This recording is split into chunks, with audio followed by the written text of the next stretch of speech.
Bonjour à tous, aujourd'hui concours Avenir 2024 avec la question 15, une question très rapide mais qui peut être piégeante quand on essaie d'aller vite. On vous donne l'expression d'une fonction, il faut déterminer sa dérivée. Alors une fois qu'on aura donné la réponse, ça vous paraîtra vraiment évident et ça vous paraît peut-être déjà même évident. Donc f de x, c'est ln de 8 fois pi.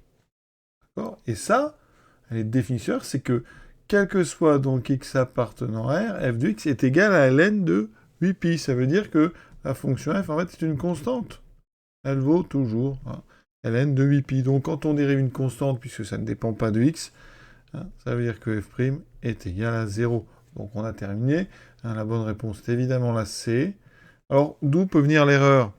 Alors quand on est élève, il y a des erreurs possibles, mais certains voient un logarithme, donc pensent que ça va faire du 1 sur quelque chose. Alors vraiment, pour répondre à 1 sur pi, il faut quand même se... Peut-être je vois pas où passerait le 8, mais il y a des façons d'expliquer ça. Regardez, ln de 8 fois pi.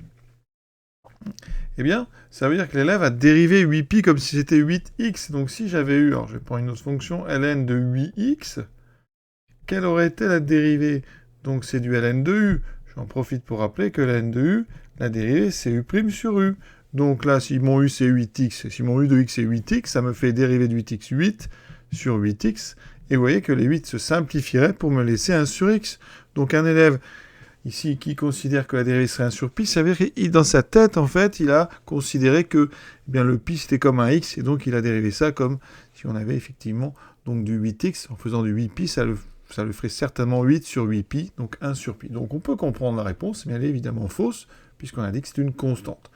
Alors pour ceux qui auraient mis 1 sur 8pi, ils ont dérivé ln en disant 1 sur x sans tenir compte même de la composée, donc ça veut dire que c'est une faute encore plus embêtante. Et pour ceux qui font 8 fois ln de pi, alors ils ont dérivé le 8pi comme si pi bougeait, et donc il y a un 8 qui sort. Non mais ça, on ne va pas faire des heures là-dessus. Quand on dérive une constante, quelle que soit la forme de cette constante, eh bien la dérivée est nulle. Un point, c'est tout, à très bientôt.